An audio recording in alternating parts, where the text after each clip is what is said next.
اعوذ باللہ من الشیطان الرجیم بسم اللہ الرحمن الرحیم اللہم صلی علی محمد وعلی محمد وعجل فرجہم۔ ناظرین السلام علیکم ورحمۃ اللہ وبرکاتہ۔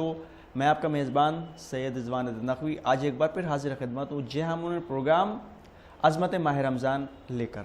اس پروگرام میں روز کی طرح آج ایک بار پھر سے ہمارے مہمان عالم دین حجت الاسلام والمسلمین علی جناب مولانا محمد ابراہیم صاحب قبلہ کل کی طرح آج بھی ہمارے درمیان موجود ہیں، جن سے عظمت ماہ رمضان کے حوالے سے ہم گفتگو کریں گے۔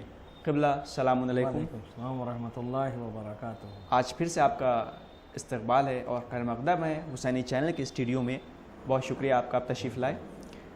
قبلہ سب سے پہلے جو ہماری گفتگو مسلسل کئی دنوں سے ہو رہی ہے کہ بندے کا اللہ سے ربط، تو آپ بتائیے کہ کس طرح مومنین اور مومنات اللہ سے عبادت کر کے قریب ہو سکتے ہیں؟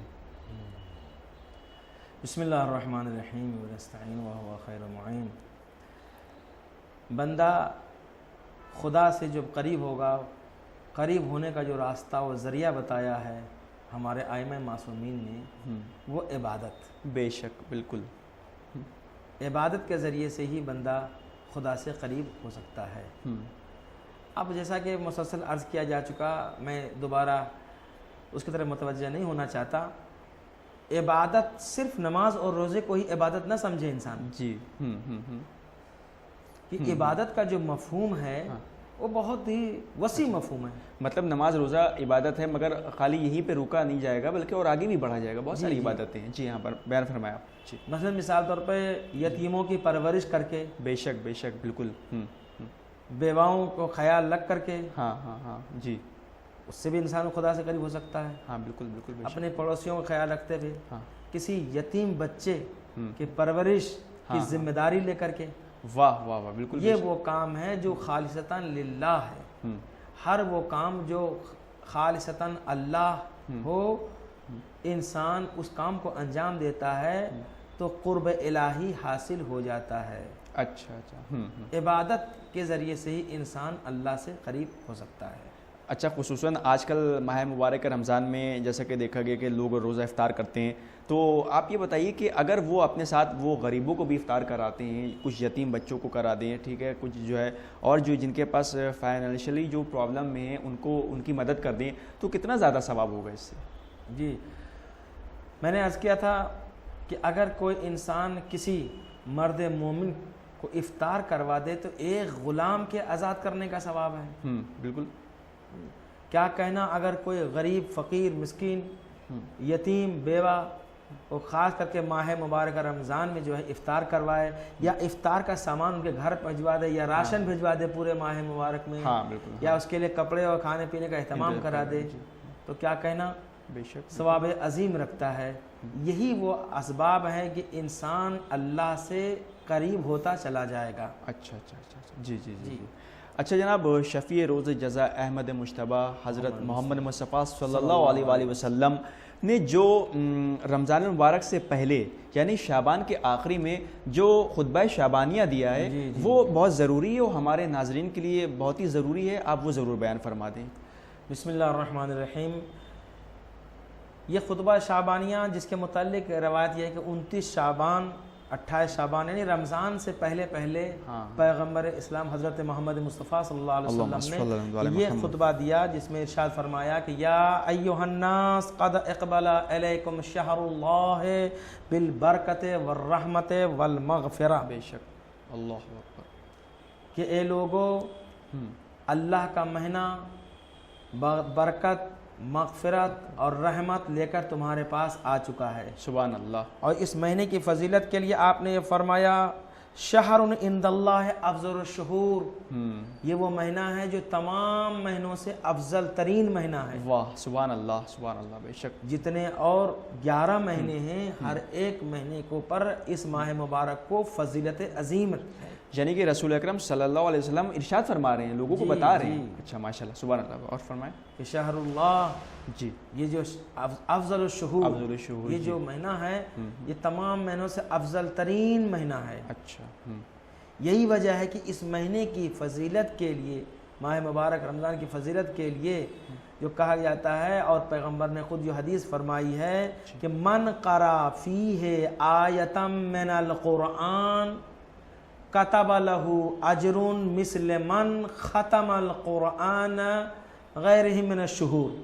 واہ، افضل مہینہ کہا گیا اس ماہ مبارک کو، تو پیغمبر نے فرمایا کہ من قرأ فیہ آیۃ من القرآن، ہاں جی، اگر ماہ مبارک رمضان میں کوئی انسان ایک آیت قرآن کی تلاوت کرتا ہے، قرآن کی آیتوں میں سے ایک آیت کی تلاوت کرتا ہے، ویسے توفیقات الہی شامل حال ہو کہ انسان ایک آیت کیا پڑھے گا، ہاں بالکل، مکمل قرآن ختم کرتا ہے۔ بہت سارے افراد ملیں گے آپ کو مومنین میں ماہ سے مبارک میں کرتے ہیں کہ لوگ 4-4 5 قرآن ختم کر لیتے ہیں، ختم کر لیتے ہیں، بالکل کر یعنی لیتے ہیں۔ حفظ جو حافظ ہے وہ تو ان کی بات الگ ہے، جن کو حفظ نہیں ہے وہ بھی 4-4 5 قرآن ختم کر لیتے ہیں ماہ خاص کر مبارک کے میں۔ ماہ مبارک رمضان میں کرتے ہیں جی۔ تو تمام مہینوں سے افضل ترین مہینہ ہے، تو اگر کوئی انسان ایک آیت کی تلاوت کرتا ہے ماہ مبارک رمضان میں، جی، تو حدیث کہتی ہے کتب لہ اجر مثل من، اس کے لیے اجر لکھا جائے گا اس شخص کے برابر کہ ختم القرآن فی غیرہ من الشہور، ماہ مبارک رمضان کے علاوہ دوسرے مہینے میں پورے کے پورے قرآن کو پڑھنا اور ماہ مبارک میں صرف ایک آیت کا پڑھنا، دونوں برابر۔ سبحان اللہ سبحان اللہ، کیا بات ہے بھائی، واہ واہ واہ واہ، بالکل۔ صرف ایک آیت آپ نے پڑھی ہے تو پورے ختم قرآن کا ثواب ملا۔ واہ، کتنا خوش نصیب ہوگا وہ انسان، وہ جوان، وہ مرد مومن، وہ مومنہ کہ اس ماہ مبارک میں پورا قرآن ختم کر لے۔ واہ واہ واہ، ایک آیت آپ نے پڑھی تھی تو پورے قرآن کے ختم کا ثواب ملا تھا۔ جی، تو قرآن مجید کا مطالعہ کیا جائے، دیکھا جائے تو 114 سورہ ہیں، 30 پارے ہیں، جی، اور 6666 آیتیں ہیں۔ جی جی جی، 6666 آیتیں ہیں قرآن کے اندر، جو مشہور ہے۔ ایک آیت پڑھی تھی پورے ختم قرآن کا ثواب ملا۔ کتنا خوش نصیب ہوگا وہ انسان کہ اس ماہ مبارک میں مکمل قرآن پڑھ لے۔ بالکل ظاہر سی بات ہے۔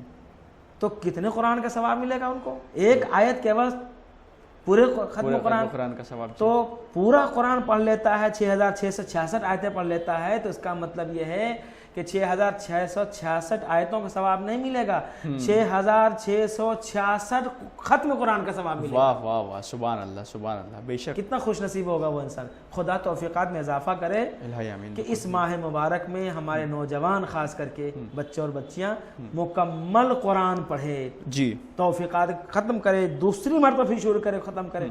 ایک بات اور کہی جاتی ہے کہ صاحب اگر ماہ مبارک میں قرآن کو شروع کر لیا تو مکمل کرنا ضروری ہے۔ ہاں، کہتے ہیں کہ دیکھیے اس بات میں کوئی سی بات نہیں ہے، نہ کوئی حدیث ایسی ہے، نہ کوئی اقوال ہے، بزرگوں کا بھی کوئی ایسا کہنا نہیں ہے۔ ایک بات چلی آ رہی تھی، یہ تو توفیقات الہی ہے کہ انسان ایک سورہ پڑھ لے، ایک پارہ پڑھ لے، جتنا ہو سکے ماہ مبارک میں وہ تلاوت کرے زیادہ سے زیادہ، اچھا، زیادہ زیادہ، تاکہ جو اسے ختم قرآن کا ثواب ملے۔ تو پیغمبر نے جو خطبہ شعبانیہ فرمایا اس میں جو ہے افضل الشہور کہا، اچھا، یعنی تمام مہینوں سے افضل ترین مہینہ کوئی ہے تو ماہ مبارک رمضان ہے۔ اور اس کے بعد فرمایا ایامہ افضل الایام، اس کے جو روز دن ہیں جی جی جی، تمام دنوں سے افضل ترین دن ہے۔ سبحان اللہ، واہ، ولیالہ افضل اللیالی، راتیں جو ہیں تمام راتوں سے افضل ترین راتیں ہیں ماہ مبارک کی، اللہ اکبر، بے افضل شک، اللیالی کہا۔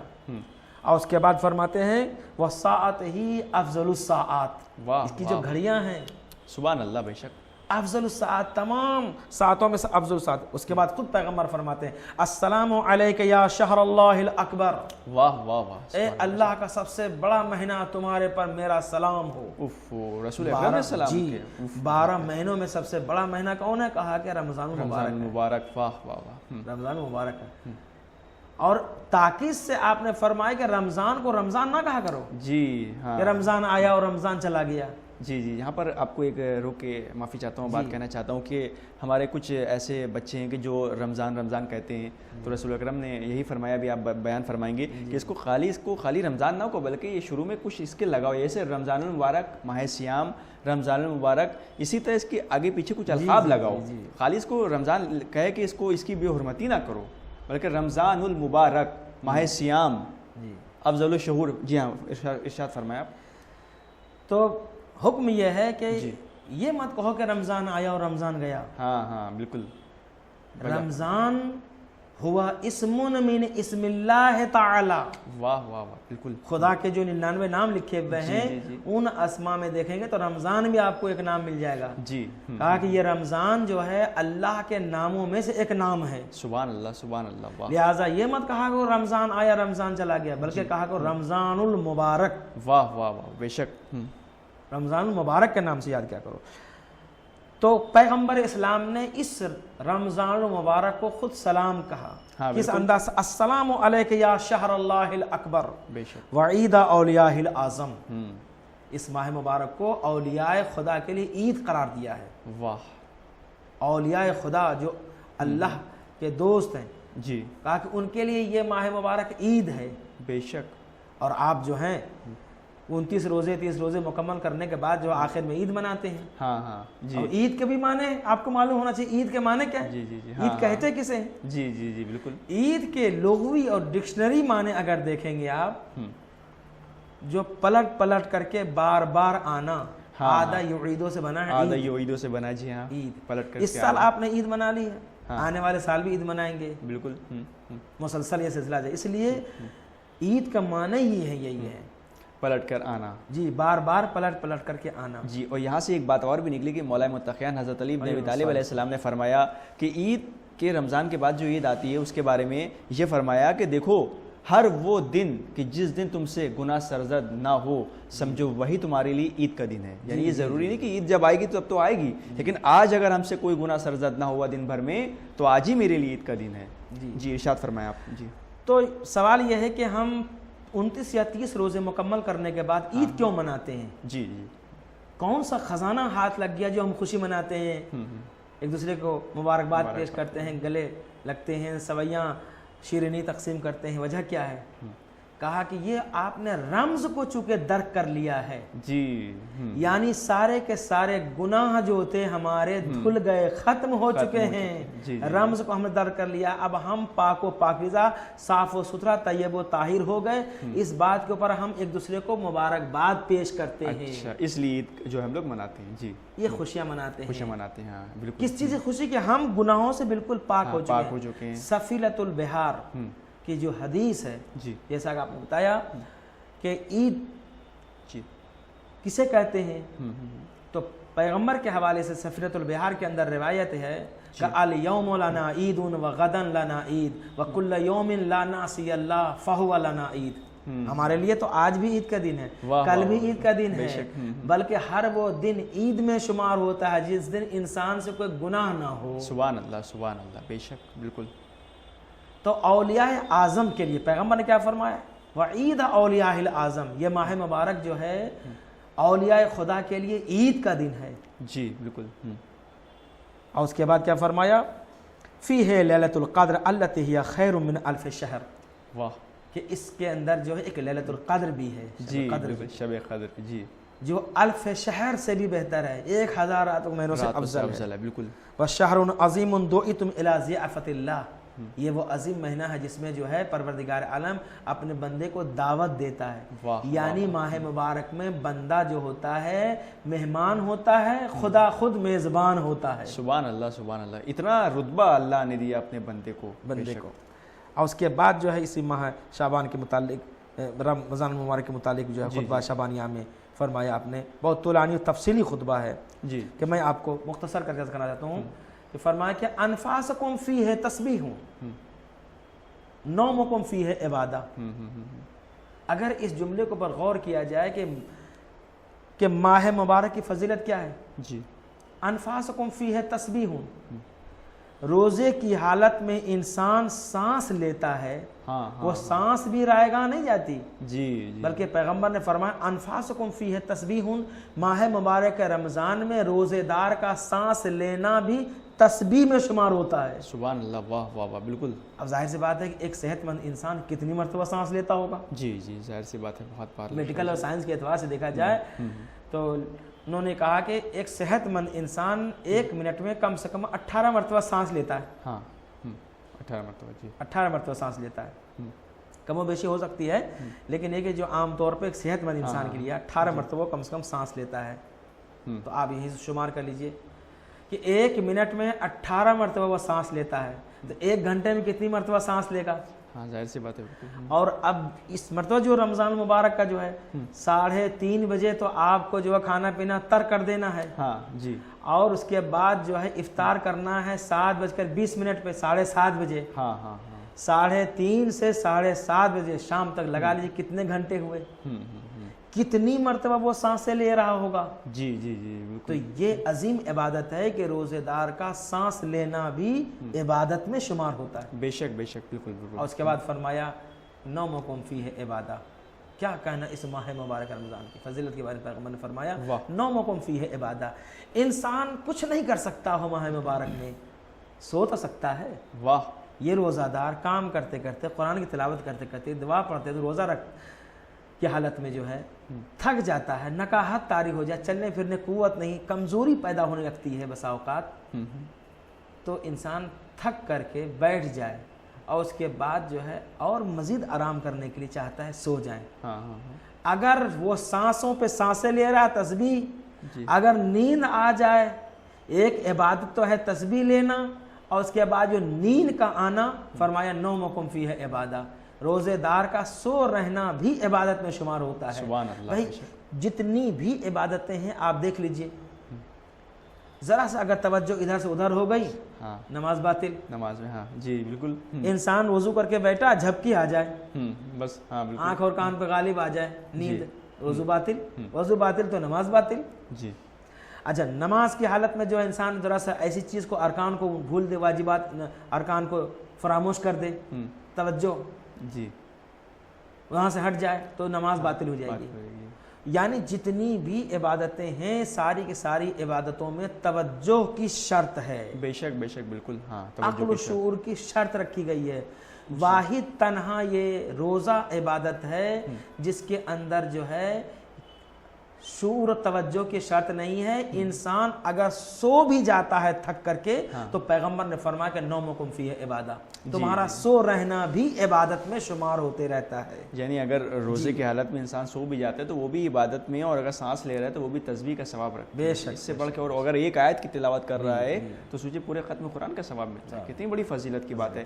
اب یہ ہے کہ بدبخت ہے وہ انسان کہ جو اس ماہ مبارک رمضان میں بھی عبادتیں نہ کر سکے. کیونکہ اللہ نے کہہ دے کہ دروازے ہم نے کھول دیے جنت کے، تم عبادت کرو، آؤ ہمارے پاس. جی تو جناب اب روزے دار کا جو ایک مرتبہ ہوتا ہے، ظاہر سی بات ہے کہ وہ اس کی بھی ایک قربانی ہے کہ بھئی اس کا دل چاہ رہا ہے کہ ہم اس وقت جیسے نارمل عام دنوں میں وہ گھر پہ جب اس نے کوئی چیز دیکھی تو کوئی چیز اٹھا کے کھا لی، کہ اس کا دل چاہتا ہے کہ میں نے سیب دیکھے، میں نے انار دیکھے، اس نے کھا لیا.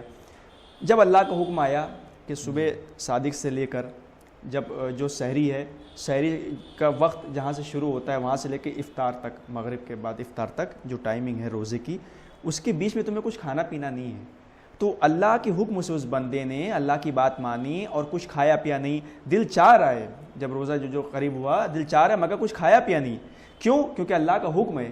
تو جب اس نے اللہ کی بات مانی تو اللہ نے بھی اس کو کچھ عطا کیا. اس حوالے سے ہمارے ناظرین کو بتائیے کہ اللہ نے اس کو کیا عطا کیا اس کے عوض میں، کہ جو اس نے اپنے نفس پہ کنٹرول کیا، اور ساتھ ہی ساتھ کیا مرتبہ ہے روزے دار کا اللہ کی نگاہ میں، اس پہ بھی روشنی ڈالیے. جی چونکہ وہ موضوع کا سلسلہ جو ہے آپ کی عبادت، انسان کس طرح سے خدا سے قریب ہوگا.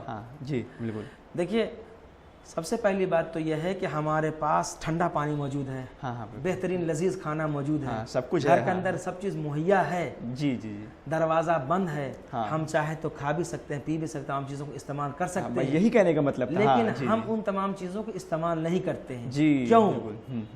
آخر کیوں؟ ہاں بالکل ایک سوال اٹھتا ہے. قرب الہی کو حاصل کرنے کے لیے ہم نے اس عظیم عبادت کو انجام دیا ہے، بھوک اور پیاس. ہاں بالکل بالکل بالکل صحیح.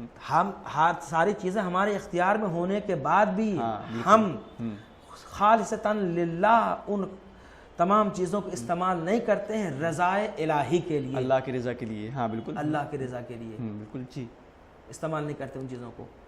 تو لہٰذا یہ ہے خدا سے قریب ہونے کا بہترین ذریعہ. جی. اب جہاں تک رہا کہ کیا ملے گا پروردگار عالم سے انعام کے طور پہ روزہ دار کو, تو میں آپ کو بتا دوں کہ کوئی انسان دنیا میں ایسا ہے جو یہ تمنا نہ کرتا ہو کہ ہم جنت میں جائیں گے. جی جی. ہر انسان چاہے وہ اس کے اعمال کیسے بھی ہوں, ہر انسان کی تمنا ہوتی ہے کہ ہم جنت میں جائیں, اور خدا تمام بندوں کو بخشے, جنت میں بھیجے, وہاں کوئی جگہ کی کمی نہیں ہے. لیکن میں آپ کو بتا دوں کہ جنت میں جو لوگ داخل ہوں گے, اچھا, وہ دروازہ جو عام دروازہ ہے, ہاں ہاں, لیکن جو روزہ دار ہے, جو عقل و شعور ہوش سنبھالنے کے بعد سے ہی روزے کو فراموش نہیں کیا, یعنی بالغ ہونے کے بعد سے ہی روزہ اس نے کوتاہی سے چھوڑا نہیں ہے, روزہ مسلسل رکھا ہے آخری عمر تک, تو پروردگار عالم کی طرف سے ایک انعام خاص اس کے لیے ہے کہ عام لوگ داخل جنت ہوں گے عام دروازے سے, لیکن روزہ دار جو ہے اس دروازے سے داخل نہیں ہوگا, بلکہ اس کے لیے باب الریان ایک دروازہ خاص ہے, جس دروازے سے صرف روزے دار ہی داخل ہوں گے. یہ انعام خاص ہے پروردگار عالم کی طرف سے روزے دار کے لیے. واہ واہ, بالکل بالکل بہتر ہے. جی. اچھا جناب, آج کل اب کیونکہ روزے کا سیگمنٹ میں شروع ہو چکا ہے, یعنی کہ اس کا جو یہ اس پروگرام کا جو آخری کا حصہ ہوتا ہے, جی, اس پہ ہم کچھ جو سوالات ہوتے ہیں ان کو شامل کرتے ہیں, جو مومنین کی طرف سے سوالات ہم تک آتے ہیں. سب سے پہلے جو مبتلات روزہ ہیں, اس کے بارے میں بھی ہمارے ناظرین کو ضرور بتا دی کہ کون کون سی چیزیں ایسی ہیں کہ جن کی وجہ سے جو ہے روزہ باطل ہو جاتا ہے. یہ بھی بہت ضروری ہے, روز مرہ کی مسائل ہیں جو عموماً لوگ نہیں سمجھ پاتے ہیں, دیر میں پتہ ہوتا ہے, تو یہ ضرور ہمارے ناظرین کو بتا دیجیے. جی. مبتلات سوم جو تعداد کتابوں میں بیان کیے ہیں, اس کی تعداد 9 ہے. اچھا, 9. جی. سب سے پہلے تو کھانا اور پینا. اچھا, بالکل ظاہر سی بات ہے کہ اگر انسان روزے کی حالت میں کھا پیے گا تو اس کا روزہ فوراً باطل ہو گیا. اگر اس نے جان بوجھ کر کے عدم توجہ کی بنا پر لاپرواہی کی بھوک لگ گئی ہے, لہٰذا ہم نے آج نہیں رکھیں کل رکھیں گے, اس طرح سے عام حالات میں نارملی روزہ توڑ لے تو اس کو قضا بھی رکھنا پڑے گا, کفارہ بھی رکھنا پڑے گا. اچھا. جی. مبتلات صوم میں سے کھانا اور پینا, اس کے بعد ہم بستری کرنا, اس کو جماع کہا جاتا ہے, اور اس کے بعد جو ہے انسان اس عمل کو انجام دے جس عمل سے انسان کے جسم کا نجس مادہ باہر آ جائے. اچھا. ایسی حرکت کر بیٹھے کہ نجس مادہ جو ہے جسم سے باہر آ جائے, اس سے روزہ فوراً ہی باطل ہو جائے گا. جان بوجھ کر ایسا کیا ہے تو اسے کفارہ بھی ادا کرنا پڑے گا. چوتھی چیز, خدا رسول ائمہ معصومین علیہ السلام پہ جھوٹی تہمت لگانا. اچھا. مثلا کوئی ایسی حدیث جو معصومین سے ہو نہیں سکتی, ان کی شان کے خلاف, اس حدیث کی نسبت, اس بات کی نسبت جو ہے وہ ائمہ معصومین سے دے رہا ہے, یا اللہ کی طرف ایسی چیز کے اوپر نسبت دے رہا ہے روزے کی حالت میں, تو اس کا روزہ فوراً باطل ہو جائے گا.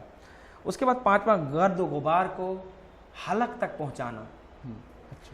فرض کیجئے بہت تیز ہوا چل رہی ہے, گرد و غبار دھول, اور یہ حلق کو کھول کر کے بیٹھ جائے تاکہ وہ ہوا لینے کی حیثیت سے پتہ چلا کہ صاحب گرد و غبار بھی جان بوجھ کر کے وہ حلق میں پہنچا رہا ہے وہ انسان. ایک ہوتا ہے کہ عام طور پر نارملی چل رہے تھے, ایک دم سے ہوا چلی, وہ کیفیت اور منہ کھول کے بیٹھا, باقاعدہ پہنچانا گرد و غبار کو حلق تک پہنچانا, اس سے روزہ باطل ہو جاتا ہے. چھٹی چیز, پورے سر کو پانی میں ڈبونا. اچھا, پورے سر کو. جی.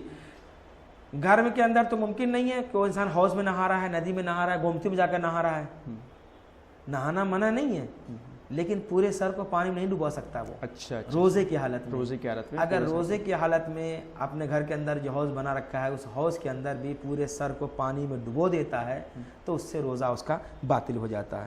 دوسری بات یہ کہ اذان صبح تک, 7ویں چیز, اذان صبح تک کوئی انسان حالت نجاست پہ باقی رہے. غسل واجب ہو چکا تھا, اس نے یہ دیکھا کہ ابھی تو بہت ٹائم ہے, غسل کر لیا جائے گا. یا ایک کہ اس نے لاپرواہی کی, غسل کر سکتا تھا, غسل نہیں کیا. اچھا. تو اذان صبح تک جب وہ حالت نجاست میں باقی رہا تو اس کا روزہ باطل ہو جائے گا.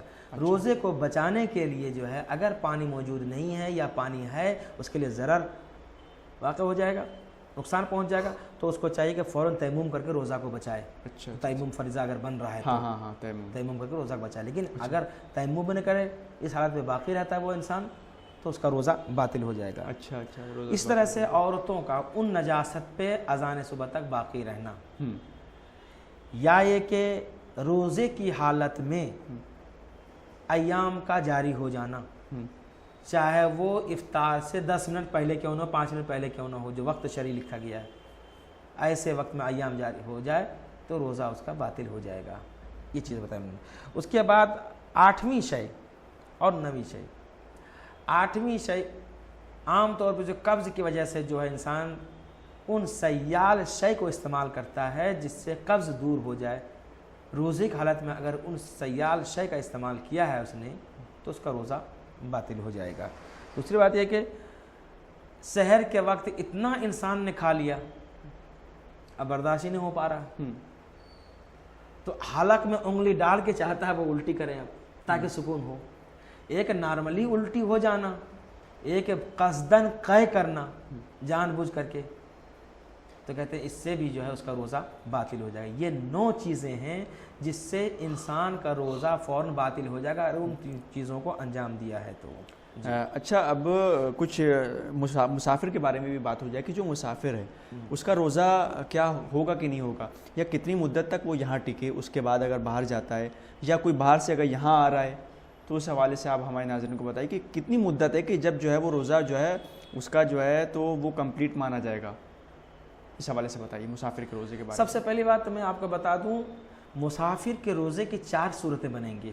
اچھا، یا تو وہ سفر کر رہا ہے ظہر سے پہلے، یا سفر کر رہا ہے ظہر کے بعد، اچھا، یا وطن واپس آ رہا ہے سفر سے ظہر کے بعد یا ظہر سے پہلے۔ یہ 4 صورتیں بنتی ہیں۔ اگر کوئی انسان ان 4 صورتوں کو دقت کے ساتھ سن لے تو جو روزے کے احکام ہیں سفر کے، مسافر روزے کے جو احکام ہیں مکمل طور پر اس کی سمجھ میں آ جائے گا، کبھی وہ فراموش نہیں کر سکتا۔ سفر کرنے والا اگر سفر کر رہا ہے روزے کی حالت میں، ایسی جگہ جا رہا ہے جہاں پہ اس کا وطن ہے، یا وطن نہیں ہے 10 دن اس کو قیام کرنا ہے، 10 دن، ہاں، وطن نہیں ہے 10 دن اس کو قیام کرنا ہے، تو وہ صبح سویرے یہاں سے گھر سے نکلے گا اور اس کے بعد جو ہے ظہر سے پہلے پہلے وہاں پہنچ جائے۔ شرط یہ ہے، اچھا، فرض کیجیے لکھنؤ میں ہم رہتے ہیں، پرانا وطن گاؤں میں ہے، یہاں سے کوئی سفر کرنا چاہتا ہے، اس کے لیے شرط یہ ہے کہ ظہر سے پہلے پہلے وطن پہنچ جائے۔ ظہر سے مراد کیا ہے؟ جو ظہر کی اذان کا شرعی وقت ہے وہ معیار ہے۔ اچھا، یہ اور بات ہے کہ مؤذن اذان دے رہا 1:30 بجے 1 بجے، وہ معیار نہیں ہے۔ جو شرعی وقت ظہر کے داخل ہونے کا ہے وہ معیار ہے۔ اگر کوئی انسان سفر کر رہا ہے اور اذان ظہر سے پہلے پہلے اپنے وطن پہنچ جائے یا وہاں پہنچ جائے جہاں 10 دن اسے ٹھہرنا ہے تو اس دن کا اس کا روزہ صحیح ہے۔ اچھا اچھا اچھا، اگر وہ سفر کر رہا ہے ظہر کے بعد پہنچ رہا ہے، چاہے اس کا وطن ہو وہ یا وہاں 10 دن ٹھہرنا ہو، تو اس دن کا روزہ اس کا باطل ہو گیا۔ اچھا اچھا، روزہ اسے قضا کرنا پڑے گا۔ جی، ایک تو یہ صورت ہوئی۔ کوئی انسان سفر کر کے واپس آ رہا ہے، ظہر کے بعد آ رہا ہے، ظہر سے پہلے آ رہا ہے، سفر کر رہا ہے۔ اگر کوئی ظہر کے بعد سفر کر رہا ہے جس صورت، تو اس کا روزہ صحیح ہے چونکہ ظہر کے بعد سفر کر رہا ہے وہ۔ لیکن جہاں جا رہا ہے سفر پہ، وہاں یا تو اس کا وطن ہو یا 10 دن کا قیام ہو۔ اگر وطن ہے 10 دن کا قیام بھی کرنا ہے مثلا، تو روزہ وہاں رکھنا اس کے لیے صحیح ہے۔